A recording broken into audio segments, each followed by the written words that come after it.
O presidente Jair Bolsonaro afirmou na manhã desta terça-feira que espera a reabertura rápida dos comércios após informações da OMS de que pacientes assintomáticos têm poucas chances de transmitir o coronavírus. Durante reunião com ministros, Bolsonaro também criticou a agência por ter tido posições antagônicas no enfrentamento à pandemia. Vamos acompanhar o que disse o presidente. A transmissão por parte de assintomáticos é praticamente zero. Então, isso vai dar muito debate e muitas lições serão tomadas. Então, com toda certeza, isso pode sinalizar a uma abertura mais rápida do comércio e a extinção daquelas medidas restritivas adotadas, segundo decisão do Supremo Tribunal Federal, adotada por governadores e prefeitos. O governo federal não tem qualquer ingerência nessas medidas restritivas, como, por exemplo, fechamento de comércio, proibição de frequentar espaços públicos, entre outros. Então, vai ter muita discussão, tenho certeza que a imprensa vai fazer um trabalho maravilhoso tocante a essa questão. Porque todos nós sabemos, desde o começo, o governo vinha dizendo que a vida em primeiro lugar, mas não poderíamos deixar muito distante a questão da empregabilidade no Brasil. Bolsonaro disse que o pânico começa a se dissipar e que agora é importante o papel da imprensa para a apuração e divulgação dessas informações. Ontem, a chefe da Unidade de Doenças Emergentes da OMS, Maria Van Kerkhove, afirmou que algumas pesquisas indicam que pacientes assintomáticos têm poucas chances de transmitir a Covid-19. Após a repercussão, a OMS mais uma vez recuou em suas falas e disse que há registros de transmissão da doença também por pacientes assintomáticos, mas que ainda não sabe a dimensão desse processo. Vamos começar a nossa conversa então? Zé Maria, mais um recuo da OMS, portanto, ontem havia dito que são raros os casos de assintomáticos transmitindo a doença, hoje voltou atrás, disse que não é bem assim, mas foi esse posicionamento aí que embasou a fala do presidente Bolsonaro, né, Zé? Exatamente. Olha, Vitor, depois deste vírus, eu posso dizer com toda certeza que a medicina entrou ali numa situação de realmente pesquisar o que acontece com os vírus, o que acontece com as mutações e por que o vírus passa de animal para humanos e depois ele se modifica e passa de humano para humano. Assim, esse é o grande desafio, né? Assim, todos saberemos como lidar contra um vírus desta natureza. E eu que achava que o grande problema futuro seria de uma superbactéria, algumas superbactérias que já existem, que principalmente que ficam em hospitais e tal, elas são resistentes a antibióticos e provocam um grande desafio também para a medicina, através de antibióticos que possam matar estas superbactérias. Mas não, o velho vírus, volta a ameaçar pelo menos parte da humanidade. Agora, com toda certeza, o que se pode dizer até hoje desse vírus é de que ninguém sabe de nada. As consequências desta pandemia, elas ainda não estão medidas, nem metade. Ninguém sabe nem quais serão as consequências da pandemia na economia. Com relação aos organismos internacionais, houve muito desencontro. Primeiro, com material de proteção individual, né? Disseram que não era para usar máscara, disseram que usar máscara era até pior, só profissionais de saúde é que deveriam, e depois veio a ordem para usar máscaras. E está virando lei, o Congresso está votando uma lei que obriga o cidadão em locais públicos a usar máscaras. Será uma lei federal, né? E outros erros aí durante esse processo. E agora vem a história dos assintomáticos. Na verdade, existe uma fase do pré-sintomático que é o período de incubação do vírus. O vírus chega no organismo e ele tem um período de incubação. O coronavírus vai ali entre 10 a 14 dias, né, em que ele não tem sintomas, porque ele está se adaptando e reproduzindo, e quando vem os sintomas, aí a situação já está grave demais. Os médicos e enfermeiros que trabalham no dia a dia já descobriram ali medidas, né, para encarar o vírus, pelo menos em parte. Uma delas, e foi o outro erro da medicina e, evidentemente, da orientação do OMS, é de que todos só deveriam se dirigir a um hospital quando os sintomas aparecessem, e os sintomas mais graves. Agora já se sabe que a intervenção antecipada é fundamental, ou seja, antes dos sintomas, as pessoas devem procurar os hospitais e os médicos devem tratar o paciente antes de entrar na fase mais aguda. Aquela história de respiradores, que a gente falou, respiradores, aquilo ali é a última instância. E são raros os que entram no respirador que voltam, né? A exceção. Então tem que tratar antes. Essa abordagem já está sendo admitida. Então essas idas e vindas mostram que ninguém sabe exatamente o que fazer e que todos esses dias, mais de 80 dias em que passamos reclusos, né, em que passamos de quarentena, foram jogados fora, segundo a orientação da própria OMS, já que o assintomático não transmite. Se ele não transmite, é só fazer a quarentena dos que estavam doentes. Eu ouvi do Osmar Terra exatamente isso, de que durante toda a história da humanidade, em todas as doenças, cólera, aqui no Brasil, meningite e outras, o que se fazia? Quarentena para os doentes. E inventaram que a quarentena tem que ser para o cidadão sadio, né? Então ficou muito estranho e ninguém sabe exatamente qual é a verdade, porque não sabe mesmo, é um vírus novo e que vem de uma forma totalmente diferente, Vitor. E aí, Augusto, mais um recuo da OMS, então? Eles não sabem nada, nunca souberam, né? Mas não param de falar. Não param de falar. Você pega a OMS, o Zé citou alguns exemplos de declarações contraditórias ou de idas e vindas. Tem também a história das luvas. Lembra? Há pouco tempo aí, luva era a máscara de hoje, né?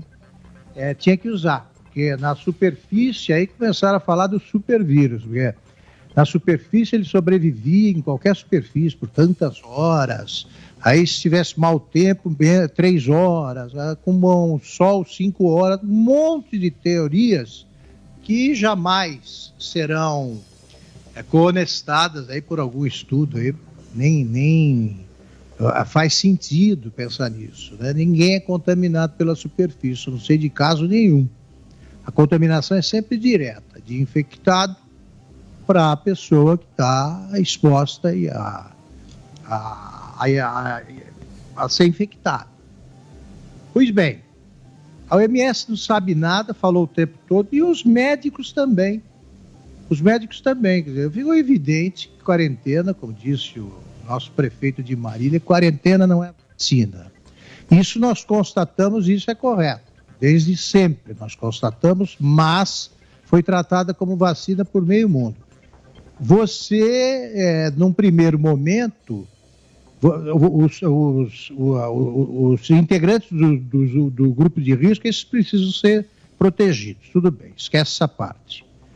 Os demais, que você faz a quarentena para os outros, que é para ver se um sistema em escombros, sistema de atendimento à saúde, em frangalhos, ele consegue ficar de pé para que haja leitos de UTI para quem precisa, né? E as pessoas vão acorrer aos hospitais. Ao mesmo tempo, o sistema está em frangalhos, acontece o que anda acontecendo em vários lugares do mundo e do Brasil. A verdade é que nenhum país estava preparado para isso. Mas o Brasil, como sempre, estava numa situação de primitivismo muito mais assustadora do que em qualquer outro país. Pois bem, agora, depois de 70 dias, é o seguinte: se ainda não conseguiram respiradores, se ainda não conseguiram testes, se ainda não conseguiram leitos de UTI, aí vão conseguir quando? Que você vai ter a quarentena eterna? É a mesma coisa que você, estando numa guerra, você fica na trincheira ali para sempre. Você não avança, não recua, então uma hora você vai ser atropelado pelo exército inimigo. Então é hora de começar agora essa abertura que comporta riscos, implica cuidados, tudo bem. Agora, não podemos, de novo, continuar a aprisionar, algemados pela epidemia do pânico e do medo. As cidades que vão abrir, em qualquer aumento do número de casos, já começa a gerar medo em prefeitos menos corajosos. E, claro, esse medo é estimulado, como sempre, pelo jornalismo de velório, né? Que é o que é praticado hoje no Brasil pela imprensa convencional. Então começa aquilo, não, abriu, surgiram tantos casos, muito simples. Alguns casos surgirão mesmo pela contaminação, é claro. Você vai ter mais pessoas expostas, aumenta o número de casos confirmados e também aumenta o número de óbitos. O que não pode haver um aumento preocupante, alarmante, e também não pode faltar leito de UTI. Não tem faltado em nenhuma cidade do Brasil. Agora, por que você tem mais casos confirmados? E isso a imprensa de velório, repito, o jornalismo de velório, repito, ele sonega aos interessados em boa informação, em informação correta. É porque agora estão testando mais. O Brasil demorou semanas, perdeu semanas esperando a chegada dos kits para exames. E agora para testes, e agora estão testando. Se você testa mais, como se viu nos Estados Unidos, em tantos outros países que conseguiram fazer testes maciçamente muito antes que o Brasil, você tem um aumento de casos, claro. Mas isso a imprensa só nega. Ela diz, não, abriu, aumentou o número de casos. Pois há cidades e estados inteiros provando que é perfeitamente possível avançar agora. Aliás, não nos resta alternativa. A quarentena não é vacina, está provado. Se a gente continuar entrincheirado em casa, também não escapa de nada, como se viu aí pela história dos assintomáticos. Então tem, como diz o Guilherme, desde a primeira participação dele aqui nos Pingos, você tem que deixar a turma sair, o pessoal que não é de grupo de risco sai, você tem mais casos confirmados, você vai ter mais óbitos, mas é o começo da caminhada em direção à luz. É por aí, o vírus não vai embora. Se você esperar o último embarque de um vírus rumo à China, de volta ao país natal, aí você vai, sem reduzir as proporções do desastre sanitário, você vai acrescentar um desastre econômico muito mais letal que o coronavírus. Ô Fiuza, sobre a OMS, inclusive o ministro das Relações Exteriores, Ernesto Araújo, pediu também investigação sobre o trabalho do OMS aí no controle da pandemia. Fiuza. Vitor, a OMS, de fato, ela vai para o banco dos réus, né? Se a humanidade tiver um pouquinho aí de senso de justiça, isso vai ter que ser julgado, porque, como já disseram o Zé Maria e o Augusto, ela não sabe nada, né? Quer dizer, a OMS virou, aí nos últimos 3 meses, trágicos últimos 3 meses, virou uma produtora de manchetes, e de manchetes levianas, né? Como a gente viu agora nessa questão. Uma pessoa dá uma diretriz, né? Os assintomáticos não transmitem. Aí vem uma outra pessoa em 24 horas, uma outra diretriz. Não, transmite sim, mas a gente tem que saber quanto. Ou seja, eles não sabem nada. É um chute atrás do outro. Aí você começa a voltar para a questão do conhecimento médio sobre enfermidades, sobre epidemias, que é o seguinte, em geral, quem está mais sintomático está transmitindo mais.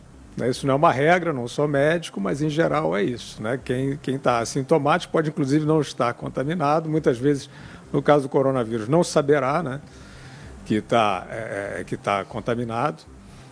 Esse dado também sumiu, essa perspectiva da imunidade de rebanho, que é fundamental, e você só consegue superar de fato a pandemia com gente circulando, e isso foi barrado, e isso sumiu. Quer dizer, assim, você realmente, a possibilidade de ter, como o Augusto estava dizendo, eu tenho insistido nesse ponto, a possibilidade de você ter os saudáveis infectados, sem sintomas, não é que ela seja neutra, ela é essencial.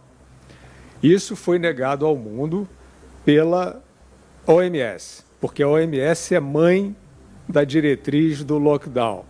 Depois ela rebolou, ela refluiu, ela disse que podia não ser bem assim, que podia flexibilizar em áreas socialmente vulneráveis, mas o fato é que, para quem se apavorou, para quem se deixou acuar e para os ratos, né, que nós estamos vendo, os superfaturamentos, o covidão, etc., isso aí foi uma mão na roda, essa diretriz. Fique em casa, essa ética do fique em casa, ela é uma ética muito problemática, né? Estamos aí agora com a constatação de que possivelmente até estamos adiando, né, prolongando o ciclo da epidemia por esse excessivo trancamento. Então, a OMS é isso aí, ela tem que ser, de fato, investigada aí para frente, mas o mais importante agora é a gente superar o tabu do lockdown, né? Tem muita gente com medo, tem muita gente continuando a achar que é irresponsável. Tem que circular com responsabilidade e preservando os grupos de risco para a gente começar a mandar embora essa epidemia.